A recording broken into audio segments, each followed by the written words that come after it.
오늘 우리가 말씀을 통해서 하나님의 말씀을 전할 때에, 하나님의 말씀으로 살아갈 때에 우리가 하나님의 말씀의 능력에 대해서 우리 스스로 의심이 생길 때가 있습니다.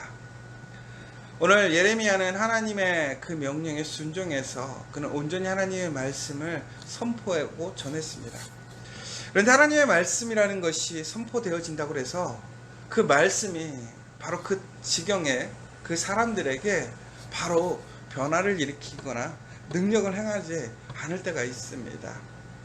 하나님의 심판과 혹은 징계, 하나님의 어떤 말씀의 권능의 역사가 일어나는 일들도 있지만, 하나님의 말씀이 선포되어지고 또 그 말씀이 주어지지만 그 말씀의 능력이 바로 일어나지 않는 여러 상황들을 보게 되는데, 바로 오늘 예레미야가 다시 한번 그 모습을 보여주고 있습니다.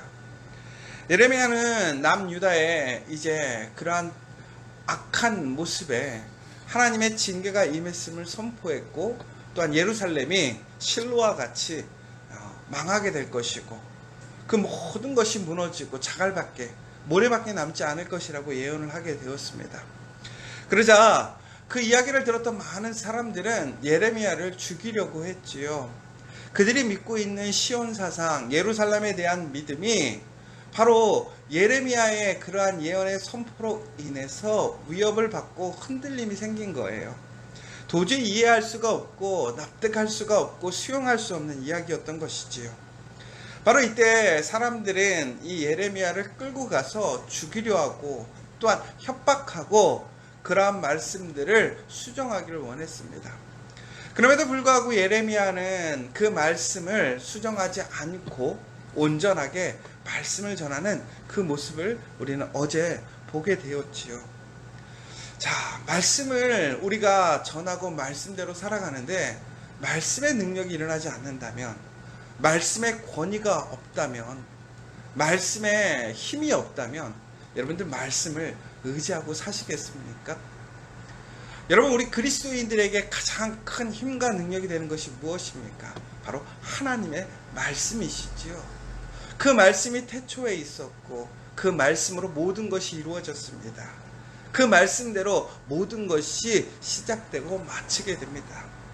그러므로 우리는 하나님의 말씀을 가장 존귀히 여기고 그 말씀에서 우리는 힘을 얻고 또한 그 말씀에서 시작하기를 원하고 그 말씀을 통해서 우리의 일들을 완성하기를 원합니다.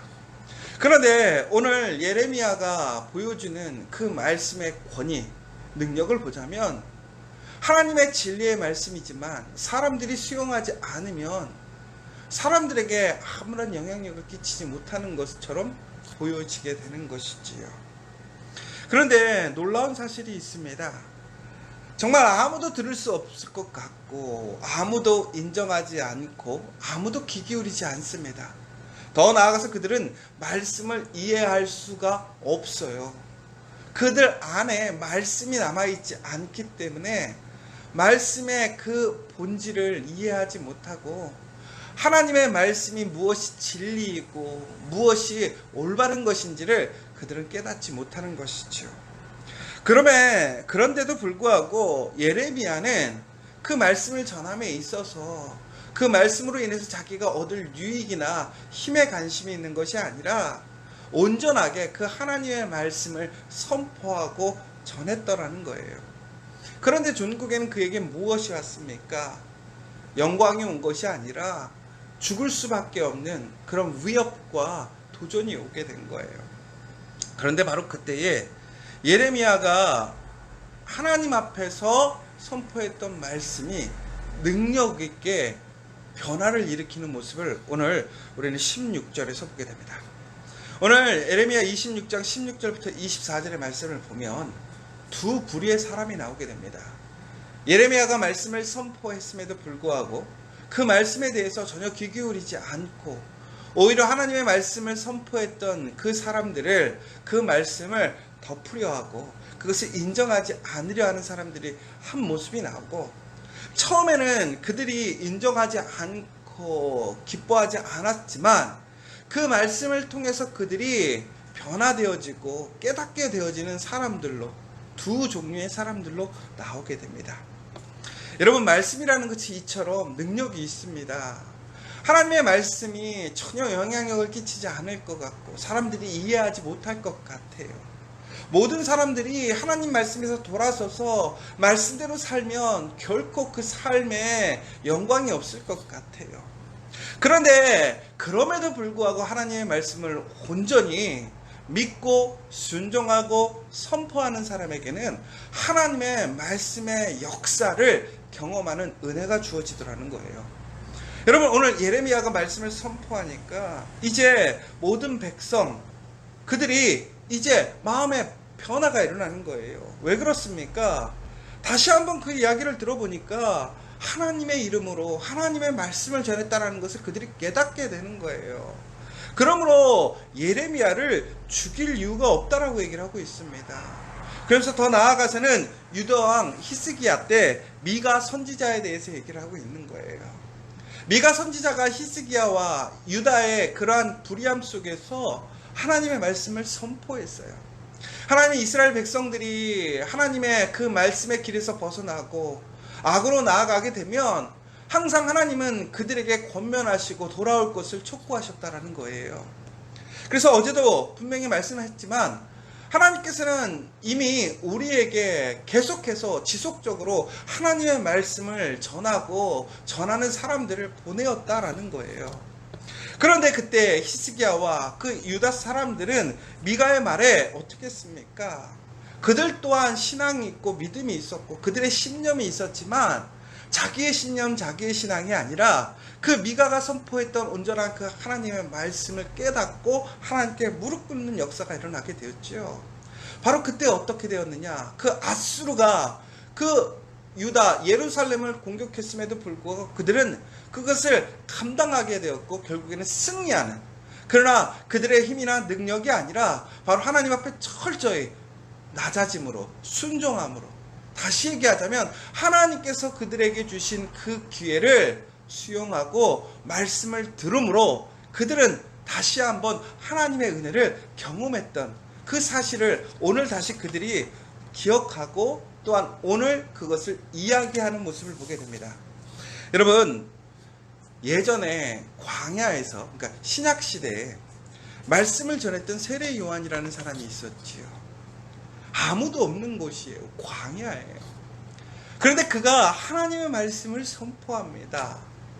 회개하라, 천국이 가까웠다. 사람들이 듣고 싶은 이야기도 아니에요. 오히려 그 바리새인과 사두개인들에게 독사의 자식들아, 회개하라. 정말 누구나 듣고 싶지 않은 그러한 저주와 심판의 이야기. 그런데 그 광야에 어떤 역사가 일어났습니까? 아무도 듣지 않고 아무도 없는 그곳에서 말씀이 선포되어졌는데 이스라엘 사람들에게 영적인 변화가 일어나는 거예요. 깨달음이 일어났어요. 사람들이 그 말씀에 귀 기울이게 되었고 그 말씀에 순종하고 말씀을 두려워하는 역사가 일어났어요. 나중에는 이제 세례 요한이 죽게 되는 상황들이 생기잖아요. 헤롯 대왕을 통해서 이제 세례 요한이 죽을 때에도 세례 요한을 죽이려고 하는 그 음모와 그러한 사건들 속에서 헤롯 대왕이 매우 주저하는 모습들을 보게 되잖아요. 왜 그랬습니까? 바로 세례 요한이 말씀을 전하는 그 예언자이고 그 말씀 안에 능력을 행하는 자라는 그러한 믿음이 있었기 때문에 그래요. 그럼 세례 요한을 인정했다라는 그것은 무엇일까요? 세례 요한이 어떤 특별한 사람이라서가 아니라 그가 선포했던 말씀에 능력이 있었던 거예요. 말씀의 권위가 있었던 거예요. 여러분, 여기서 아주 중요한 사실이 하나가 있어요. 우리가 하나님의 말씀을 붙들고 또 그 말씀을 선포하고 말씀대로 살아가게 될 때에 우리는 말씀에 대해 의심이 생길 때가 있어요. 이 말씀에 정말 영향력이 있을까? 삶을 변화시킬 수 있을까? 정말 그 말씀으로 사람들을 감동시키고 정말 그 사람들을 돌이키게 할 수 있을까? 저도 설교할 때마다 항상 고민하는 것이 그거예요. 어떻게 하면 말씀을 듣는 사람들에게 그 사람들의 심령을 변화시키고 마음을 감동시킬 수 있을까? 하나님의 말씀을 인정하고 하나님의 말씀으로 되돌아오게 할 것인가? 그런데 우리가 말씀을 선포하다 보면 우리가 스스로 좌절하고 힘들 때가 얼마나 많아요. 솔직히 여러분, 오늘 이 아침에도 아무도 없는 이곳에서 여러분과 저는 온라인상에서 이렇게 말씀을 주고받잖아요. 그럼에도 불구하고 오늘도 이렇게 말씀을 포기하지 않고 전하는 이유가 무엇인가? 바로 예레미야처럼, 세례 요한처럼 그 말씀이 사람들의 관심이 없고 사람들이 이해하지 못해도 말씀이 선포되어지면 말씀은 그곳에서 일을 하더라는 거예요. 말씀의 능력을 행하더라는 거예요. 다시 얘기하자면 말씀이 있는 곳에는 하나님이 운동하시더라는 거예요. 성령이 운동하시다라는 거예요. 그러므로 말씀이 선포되져야 그곳에 하나님의 놀라운 섭리와 역사가 일어나게 된다는 거예요. 여러분, 사람들의 그러한 관심과 이해가 먼저가 아니라는 거예요. 말씀을 전하는 그 사람의 어떠한 언변이 중요한 것이 아니라는 거예요. 말씀 자체의 능력이 있기 때문에 말씀이 온전하게 선포되어지고 말씀이 전해지면 그 가운데 하나님의 성령의 역사로 이처럼 말씀을 듣고 깨닫는 자, 순종하는 사람들에게는 하나님의 말씀이 역사로 일어나게 됐다는 것이죠. 여러분, 이처럼 이 시대가 지금은 말씀을 듣지 않습니다. 말씀의 권위를 인정하지 않으려 하죠. 그렇다고 말씀이 능력이 없습니까? 말씀이 진리가 아닙니까? 아닙니다. 하나님의 말씀은 온전한 진리요 생명이요 우리의 모든 것입니다. 그런데 그 말씀에 능력이 일어나게 하려면 어떻게 됩니까? 우리가 그 말씀을 능력되게 하는 것이 아니라 그 말씀이 스스로 능력이 되고 진리가 됨을 우리는 기억해야 돼요. 우리가 해야 할 일이 무엇입니까? 그 말씀을 온전히 선포하는 거예요. 전하는 거예요. 그것이 바로 교회의 본질이고 사명이고, 더 나아가서는 우리 믿음의 사람들 한 사람 한 사람들에게 주어져 있는 바로 그 사명이라는 거예요. 여러분, 지금은 우리가 기독교인이라고 하는 그 이름이 많은 사람들에게 도전이 되고 기쁨이 되지 않습니다. 오히려 시험과 비판의 대상이 되기도 하지요. 그러나 이 모든 상황들을 어떻게 바꿀 수 있을까요? 온전한 말씀을 선포하는 것. 그렇다면 우리가 여기서 다시 한번 생각해야 될 것은 그 말씀을 선포하는 사람이 과연 그 말씀답게 살아가고 있는가도 생각해 봐야 된다는 거예요. 여러분, 예레미야가 하나님 앞에서 말씀을 듣고 많은 사람들에게 말씀을 선포했습니다. 그런데 그들이 그 말씀을 듣고 수용정하는 사람도 있었고 순종하지 않는 사람, 인정하는 사람, 인정하지 않는 사람 두 부류로 나뉘게 되었어요. 그러면 그 인정했던 사람들은 어떻게 그 말씀을 깊이 있게 진지하게 들었을까요? 분명히 그 말씀이 하나님의 말씀, 성령의 능력으로 주어졌기 때문에 그것이 사람의 영을 새롭게 하고 골수를 쪼개고 그 사람들을 변화시키는 능력이 있기 때문에 그 영적인 변화, 그 운동하심의 일들이 일어났기 때문에 그들이 그 말씀을 수용했겠지요. 그러나 1차적으로 그 말씀을 전하는 사람이 말씀의 그 온전한 모습을 가리거나 또한 그 말씀의 거룩함, 권위를 무너뜨리는 모습이었다면 결코 말씀이 인정되지 않는 거예요. 바로 요즘 시대에 교회가 또한 믿음의 사람들이 많은 비판을 받는 모습들이 무엇입니까? 하나님의 말씀 자체가 부정하거나 하나님의 말씀이 능력이 없거나가 아니라 그 말씀대로 살지 못하는 그 그리스도인들, 교회가 문제가 아닙니까? 그러니까 하나님의 아무리 말씀이 올바르고 정의롭고 사랑의 말씀이라 할지라도 그 말씀이 사람들에게 전달이 되지 않는 거예요. 수용되지 않는 거예요. 사랑하는 여러분, 하나님의 말씀엔 생명이 있습니다. 하나님의 말씀에는 능력이 있습니다. 하나님의 말씀은 변화의 힘이 있습니다. 그런데 그 말씀을 전하는 그 사람들이 하나님의 말씀 안에 거룩하게 함께 참여하지 않으면 그 모습이 감동을 주고 은혜를 주지 못하는 모습이 된다면 결코 그 말씀이 전달되지 않는 거죠. 여러분, 먼저 우리가 그리스도인으로서 믿음의 사람으로서 해야 할 일이 무엇인가? 우리 커피아 교회가 지금 이 어려운 시기에 우리의 사명은 무엇일까? 말씀다워지는 거예요. 말씀을 실천하고 말씀을 인정하고 말씀에 순종하는 철저히 말씀에서 벗어나지 않는 그 삶이 되어야 한다는 거예요. 사랑하는 여러분, 우리 커피아 교회 또한 여러분들이 그 말씀의 사람들 되기를 간절히 소망합니다. 말씀에서 벗어나고 말씀을 내가 내 유익에 따라 이용하고 사용하고 또한 그것을 이해하는 것이 아니라 철저히 말씀 안에서 온전히 살아가는 저와 여러분 되시기를 간절히 소망합니다. 그러면 말씀에는 능력이 있어요. 말씀은 변화를 시키고 말씀에 권세가 세워지는 역사를 경험할 수 있다는 거예요. 그런데 그럼에도 불구하고 말씀을 듣지 않는 사람들이 있었어요. 어떤 사람입니까? 바로 여호야김 왕과 그의 모든 용사와 모든 고관이 바로 이처럼 하나님의 말씀이 선포되어지고 그 말씀을 이야기하는 사람들이 계속 나타남에도 불구하고 그 사실에 대해서 인정하지 않으려 해요. 오늘 또한 다른 한 사람의 예언자가 나옵니다. 바로 예레미야가 아니라 예레미야와 같이 하나님의 말씀을 전하는 스마야의 아들 우리야라는 예언자에 대해서 나오게 됩니다. 그가 예레미야와 동일한 하나님의 말씀을 받고 그가 하나님의 말씀을 선포했어요.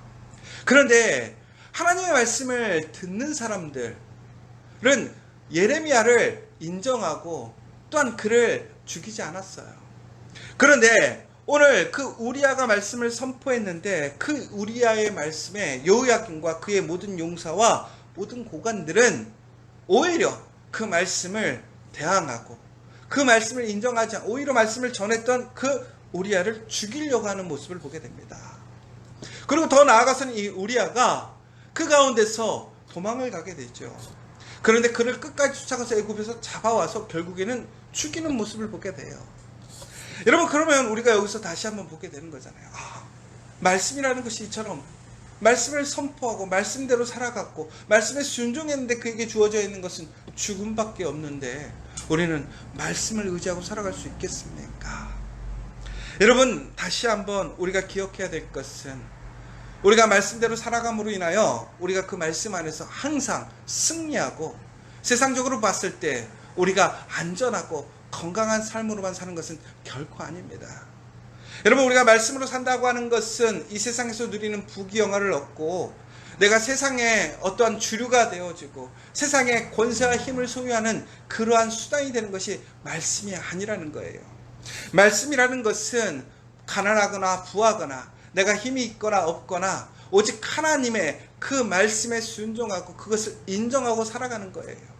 결국은 우리가 말씀대로 살아가다 보면 하나님 안에서 그 보호하심으로 능력 있게 승리하는 삶을 살 수도 있고 또한 말씀 안에서 우리는 고난의 십자가를 지고 우리는 끝까지 순교하는 그러한 삶으로 나아가게 될 수도 있다는 것이지요. 그러나 중요한 것은 바로 그 말씀에 순종하는 사람들은 그것에서 끝나는 것이 아니라 바로 그것이 영광의 시작이고 말씀 안에서 주어지는 하나님의 나라의 그 시민이 되어지고 하나님의 자녀가 되는 권세를 얻는 것이고 전국에는 하나님의 언약의 성취를 이루는 복된 사람이 된다는 거예요. 그것으로 끝나는 것이 아니라 그는 다시 그렇게 새로워지는 것이고 또 영원한 삶, 영원한 그 천국의 그 약속이 그에게 주어진다라는 그 사실인 것이지요. 그러므로 그 말씀을 지키는 자들에게는 오늘 우리의 삶을 살아가는 이 세상에서의 삶에서만 그냥 국한되어서 끝나는 것이 아니라 바로 오늘을 통해서 더 나은 바로 우리의 온전한 미래, 그 나라가 주어지고 약속으로 주어진다는 그 사실이에요. 그러므로 그 말씀을 지키고 그 말씀을 행하고 말씀을 전함에 있어서 오늘의 성공과 실패가 중요한 것이 아니에요.